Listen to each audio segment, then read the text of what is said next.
Assalamualaikum warahmatullahi wabarakatuh. Waalaikumsalam warahmatullahi wabarakatuh. Pemirsa channel Gus Gaul, kalau kemarin kita menjelaskan atau membahas tentang the power of mak-mak gitu ya.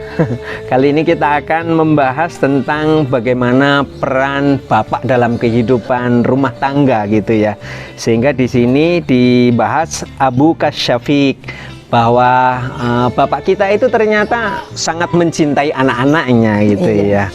I'lam ayyuhal waladun najib, ketahuilah wahai anak yang baik begitu, anna abaka yuhibbuka aidan mithla ummika. Ketahuilah bahwa sesungguhnya ayahmu itu mencintaimu layaknya ibumu mencintaimu. Jadi ternyata bapak ini juga sama-sama sayang, ayah ini sama-sama sayang kepada anak-anaknya. Cuman kadang-kadang begini Bu Nani, kalau ibu itu ya, kalau mamah ini biasanya mau mengasih sesuatu kepada anaknya ini kan pertimbangannya banyak ya. Maka kadang-kadang anak-anak ini menjadikan kelemahan bapaknya yang nggak isonan itu. Tapi kan ada juga ya, kadang-kadang orang laki-laki ini cenderung kalau anaknya minta sesuatu itu kadang-kadang dibelikan saja. Tetapi kalau menurut ibu kan tidak, ya sesuatu dibelikan itu kadang-kadang ada pertimbangan dan ada waktunya. Nah, kira-kira mungkin bagaimana sikap bapak kepada anak ini yang bagus bagaimana? Kalau ibu kan sudah jelas ya. Kadang-kadang ibu itu katanya ngatur terus gitu ya. Sementara bapak ini kadang-kadang longgar gitu ya. Lah, ini bagaimana seharusnya bapak kalau di dalam lingkungan keluarga ini bagaimana terhadap anak-anak? Monggo Bu Nani. Memang sebagai seorang suami, seorang bapak itu adalah pemimpin dalam keluarga. Iya. Perempuan itu swarga nunut neraka katut, istilahnya gitu ya. begitu, tapi sekarang tidak. Swarga Ya. nunut neraka budal dewe. Itu nggak mungkin sekarang kalau tahu itu suaminya. Iya, kalau suaminya mengarah kepada negatif sudah diingatkan, istrinya tidak mau ikut. Ini kan yang harus ditanam. Bukan itu swarga nunut. Semua kebaikan insya Allah istrinya itu akan mengikuti. Tapi kalau sudah mengarah kepada hal-hal yang jelek, hal-hal yang buruk, maka seorang istri harus bisa juga membentengi. Kemudian bagaimana perlakuan seorang suami kemudian pada anaknya. Memang kalau yang namanya ibu itu orangnya penuh pertimbangan. Dan juga penuh pertimbangan itu kalau psikologi itu satu hari satu malam ibu itu bisa mengeluarkan 20.000 kata. Iya. Tapi kalau bapak itu kan hanya 7.000, bisa dibayangkan. Kalau tuh 20.000 itu tidak keluar, apa yang terjadi? Ya. makanya begini, 20.000 kata itu kan bisa berbentuk nasihat, bisa berbentuk apa saja, pertimbangan dan lain sebagainya. Mau ini gitu aja ibu memberikan penjelasan panjang. Memang itu dalam psikologi manusia. Perempuan itu bisa mengeluarkan 20.000 kata satu hari, satu malam. Tapi laki-laki hanya 7.000. Makanya seorang laki-laki itu biasanya kan dia tidak mau banyak berbicara ribet, ya. Tidak mau banyak ribet, ya sudah selesaikan aja. Sama ibunya dia dengan begitu diem, ya. Dia dengan diam dia bisa memutuskannya. Makanya kalau perempuan itu akalnya 1, nafsunya 1000, tapi gitu kalau ya. laki-laki Bapak-bapak, ya. akalnya 1000 kan gitu. Masih bisa mengendalikan. Mak, ya bisa ngakali istri, tapi istri sekarang itu adalah istri yang cerdas. Ya kalau saya punya mahasiswa, saya punya santri, saya punya jamaah, jadi perempuan harus perempuan yang cerdas. Swarga nunut, tapi neraka budal dewe, Pak, kan begitu. Gak usah aja kan begitu. Makanya kalau misalkan kita membimbing kepada anak-anak kita, ya bimbing yang bagus. Karena nanti akan dimintai pertanggungjawaban. Jangan kira bapak itu nanti itu urusannya mak-mak, enggak, di akhirat itu urusannya bapak-bapak. Jeleknya istri urusannya bapak-bapak. Jeleknya anak urusannya bapak-bapak. Jangan bapak itu mau masuk surga sendiri, tapi juga jaga keluarganya kan. Ini para suami ini harus perhatian ini ya. Makanya kalau istrinya salah diingatkan. Harus diingatkan. Anaknya salah diingatkan. Caranya kan harus cara yang baik. Seperti yang dicontohkan Rasulullah. Artinya jangan langsung pakai kekerasan. Kalau orang langsung pakai kekerasan, yang ada adalah berontak. Makanya ada cara-cara menasihati dengan baik, kemudian kemudian membimbing dengan baik, karena ini adalah tanggung jawab sebagai seorang suami di keluarga. Iya, apapun yang terjadi dalam keluarga tanggung jawab suami, jangan dipikir tanggung jawabnya mama, nggak bisa kan begitu. Bukan berarti yang bicara ini mama kemudian saya menang sendiri, tidak, ini adalah kondisi nyata. Makanya kalau zamannya mungkin pada saat dulu baru berkenalan, iya toh, yang bagus-bagus yang dia tunjukkan. Kemudian baru terasa kalau sudah perjalanan pernikahan yang sudah lama. Makanya kan dia juga harus iman, harus dijaga agamanya, harus dijaga, baru lihat tampangnya, baru lihat hartanya, baru lihat yang lainnya dan sebagainya. Tapi nomor satu tetap agamanya. Insya Allah kalau cari suami itu agamanya bagus, bisa membimbing dunia akhirat kan begitu. Tidak hanya bagusnya di dunia, tapi menjerumuskan istrinya ke neraka. Malampir ya. Maka ini begini Bu Nani, di kitab ini dijelaskan bagaimana adab anak kepada bapaknya itu ya, yang harus dijelaskan bahwa fawa yakhruju kulla yaumin minal baiti sabiran 'ala ta'bi wal har. Jadi bapak ini setiap hari diceritakan keluar dari rumah dalam keadaan sabar. Untuk apa? Dalam rangka susah payah berpanas-panas mencari rezeki. Maka kadang-kadang kan begini ya, yang perlu kita sadari, kadang kan ada ibunya yang di kantoran, bapaknya kerja di luaran. Tetapi yang harus kita jaga bahwa usaha dari suami ini yang bekerja dengan sungguh-sungguh dalam rangka mencari rezeki yang halal dan barokah ini penting, Bu. Jadi kalau maunya mama ini kan kalau bisa ya rezekinya halal, jumlahnya banyak kan gitu ya. Tetapi kadang-kadang ada rezeki yang tidak banyak tapi barokah. Tapi ini juga kayaknya perlu kita yakini juga ya. Sehingga biar kita ini tidak melihat bahwa ukuran kasih sayang itu harus dilihat dari seberapa banyak rezeki yang dicari, yang diperoleh oleh suami. Itu gimana kira-kira Bu Nani kalau ada pertanyaan seperti itu? Makanya kita sebagai perempuan juga harus mengedukasi, baik secara agama maupun secara pengetahuan.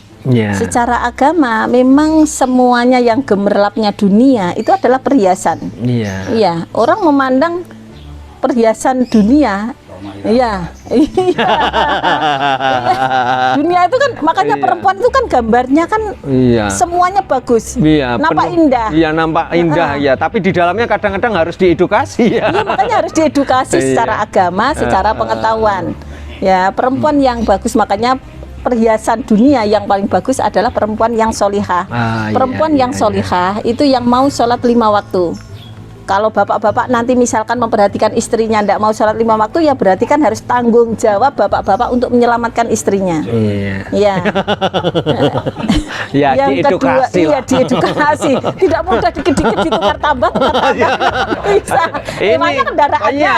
Bapak-bapak itu kadang-kadang gini, umur piro 50 tak ijolne selawean loro katanya. Rumangsane dolanan nembok piye. Iya, makanya perempuan itu kan digambarkan sebagai perhiasan dunia. Iya, perhiasan dunia yang paling bagus adalah perempuan yang solihah. Perempuan yang solihah yang mau sholat 5 waktu. Yang kedua mau puasa bulan Ramadan. Itu tanggung jawab bapak-bapak bagaimana membimbing istrinya. Kemudian menjaga kehormatannya. Itu juga tanggung jawab bapak-bapak. Jangan biarin itu istrinya bagaimana itu karena menjaga kehormatannya. Yang keempat itu adalah taat dan patuh pada suaminya. Nah, inilah yang harus ditanamkan. Jangan sampai kita sebagai perempuan juga durhaka kepada suami. Pada saat kita jadi anak memang ridhollah fi ridhol waliden. Tapi pada saat kita menjadi seorang istri, ridhollah fi ridhol zauji. Ridhonya Allah itu terletak pada keridhaan suami kita. Makanya sebagai seorang perempuan cari ridhonya Allah melalui keridhaan suami. Termasuk tadi yang dicontohkan di dalam kitab tadi, kalau misalkan suami kita itu penghasilannya pas-pasan, jangan menuntut di luar batas kemampuan suaminya. Kalau misalkan itu ketidakpuasan seorang perempuan, kemudian membanding-bandingkan gaji suaminya dengan yang lainnya, dan tidak melihat kebaikan sedikit pun yang ada di suami, maka ibadahnya, amalnya dan lain sebagainya tidak akan diterima oleh Allah. Kan ketakutan kita. Jadi nggak berpahala ya. Jangan kan nggak berpahala, malah nggak ada nilainya apa-apa. Makanya yang namanya perempuan cari surga mudah, cari neraka lebih mudah. Waduh, ini bahaya. Bahaya, iya betul. Makanya kalau kita tidak melihat kebaikan sedikit pun yang ada di suami kita, makanya nerakalah yang akan kita dapat. Iya. Ini sekarang kembali lagi ini pada persoalan tentang anak. Iya, anak bagaimana harus hormat kepada bapaknya ya. Ini di sini dijelaskan wa abuka yuhafidhu ala sihatika wa yahrusuka fi min kulli ma yu'tika. Jadi ternyata kalau bapak itu melihat anaknya sedang sakit, pastilah juga perasaannya sama dengan ibunya ya. Jadi anak-anak juga mestinya harus hormat juga sama bapak-bapaknya, tidak hanya sama ibunya saja. Kenapa? Karena enggak, maksudnya kadang-kadang kan begini ya, kalau sama ibunya ini nurut gitu ya. Giliran dinasihati bapaknya ini, bapaknya jadi tempat kalah-kalahan aja gitu. Bukan, anak sekarang itu juga nggak begitu. Justru anak sekarang itu nurut sama bapaknya, karena gitu. Bapaknya tidak banyak ngomong, dia banyak apa itu gerakannya. Artinya begitu anaknya tidak manut, dia yang akan bergerak itu tangannya atau apanya. Kadang emaknya yang nggak terima, kan begitu.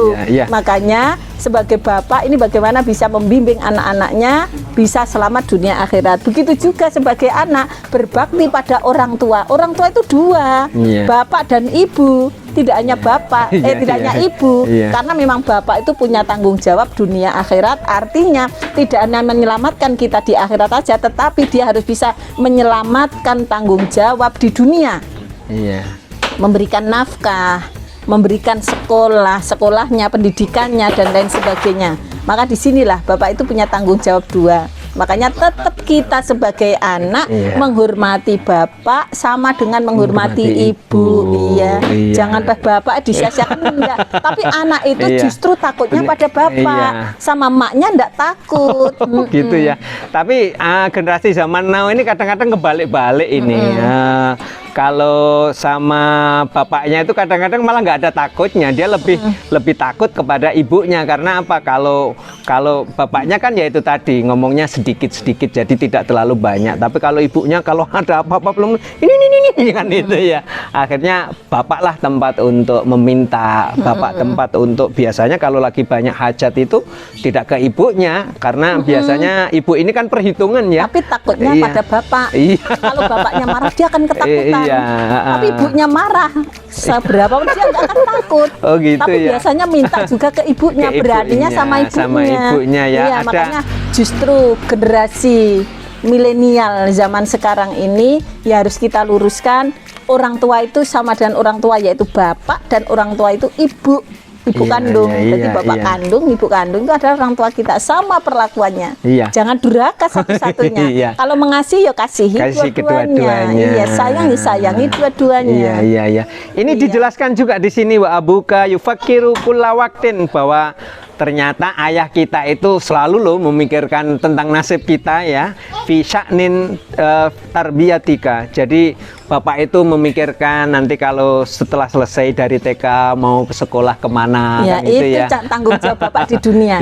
Dia memperhatikan anak, memilihkan sampai belajar. Dia anaknya itu harapannya lebih mulia dari orang tuanya. Makanya bapak itu kerja untuk siapa? Untuk keluarganya, untuk anaknya. Dia menyiapkan masa depannya, dia menyiapkan pendidikannya, dia menyiapkan semuanya, bahkan fasilitas pun akan dia sediakan untuk anaknya. Jangan sampai anaknya itu nanti sengsara. Orang tua kan hanya itu. Ini yang kadang-kadang begini Bu Dokter Nani. Saya kan suatu saat itu ada melihat bapak-bapak ya, kalau jam 3 malam itu naik sepeda motor otok itu ya, pergi ke pasar dalam rangka untuk belanja sayuran yang nanti akan dijual lagi begitu ya. Tidak hanya bapak-bapak, ibu-ibu juga begitu ya. Hanya jam 1 malam itu di pasar itu mama juga lebih banyak. Maksud saya begini, bahwa sebenarnya bagaimana bapak dan ibu kita itu melakukan perjuangan yang luar biasa itu Iya. dalam rangka menghantarkan kita agar menjadi orang baik. Jangan disia-siakan dong, begitu ya. Sehingga kalau kita ini sudah dicarikan bekal untuk sekolah, mari bekal itu dimanfaatkan yang sebaik-baiknya. Jangan sampai pamitnya pergi ke sekolah, nggak taunya Nongkrong. malah apa ini. Kalau anak-anak sekarang kan pamitnya sekolah, tapi mampir dulu kemana kan gitu ya. Ini yang barangkali pesan kita kepada anak-anak, marilah amanah kedua orang tua kita, utamanya bapak yang sudah bersusah payah. Kalau dulu kan bapak-bapak yang bekerja ya, tapi sekarang ibu-ibu juga banyak yang bekerja. Artinya bagaimana kedua orang tua kita yang sudah susah payah memperjuangkan kita ini, jangan sampai amanah itu disia-siakan, kira-kira Ya, begitu, Bu. pengorbanan Iya. Bapak itu memang tidak hanya fisiknya tapi juga otaknya. Iya. Makanya kadang Bapak itu lebih tua duluan Iya. daripada mamanya karena Iya. dia mikir.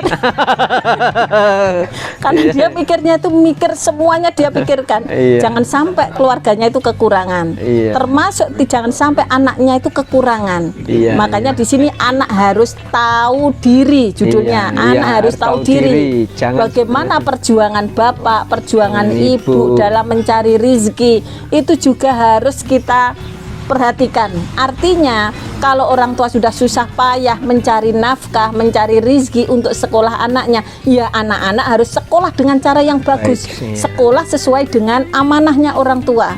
Jangan kira sekolah itu tidak menanggung amanah. Itu ada amanahnya orang tua.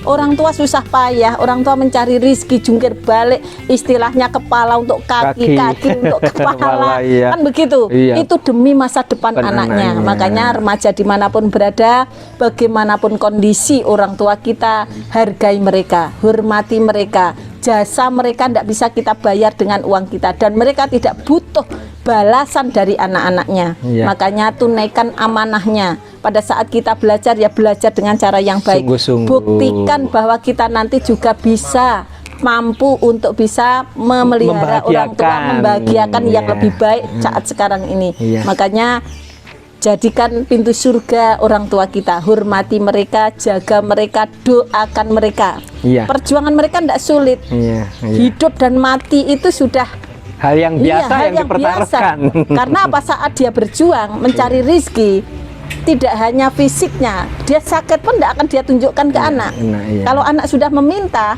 bagaimanapun caranya orang tua pengen memenuhi. Berusaha ya, walaupun nggak punya duit ya.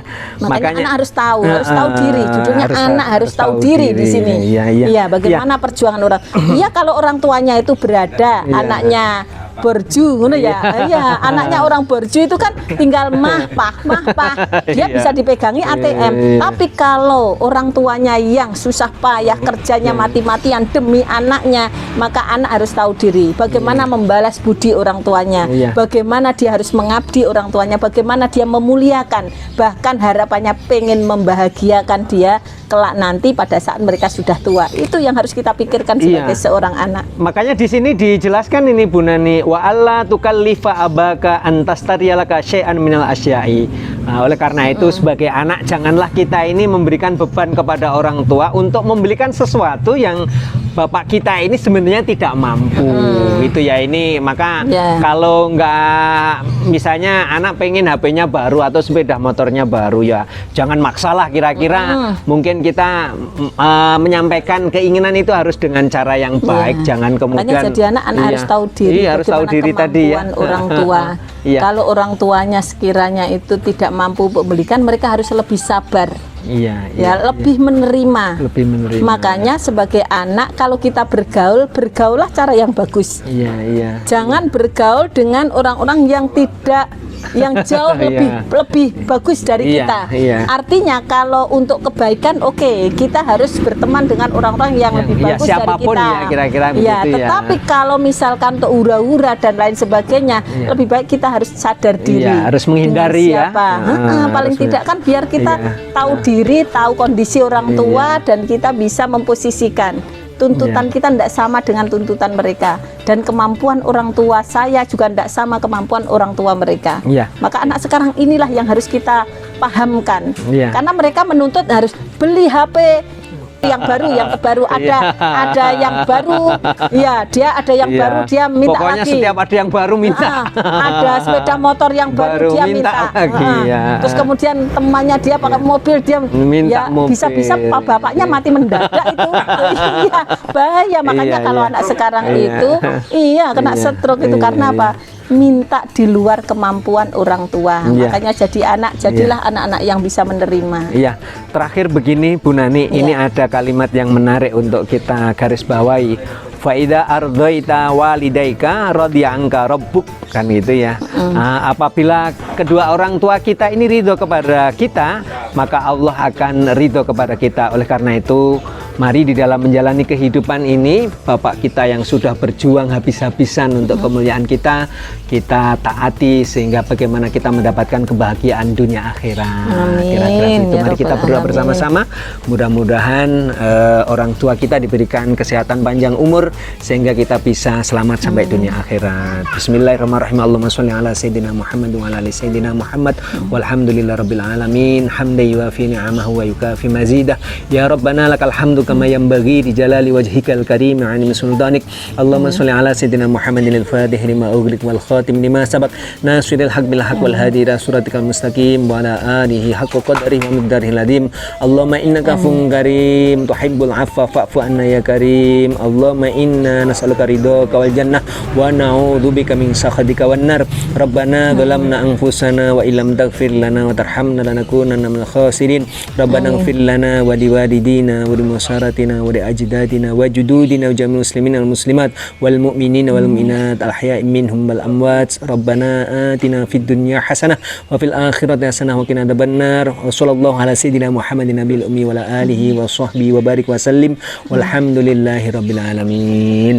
Mekaten, terima kasih Bu Dr. Nani. Beliau adalah Kasih Pais Kementerian Agama Kota Madiun. Berharap mudah-mudahan di lain kesempatan kita bisa bertemu kembali ngaji bareng-bareng bersama mengkaji kitab Al-Akhlaqul lil Banin begitu. Terima kasih. Akhirnya wallahul muwaffiq ila aqwamit thoriq. Assalamualaikum warahmatullahi wabarakatuh.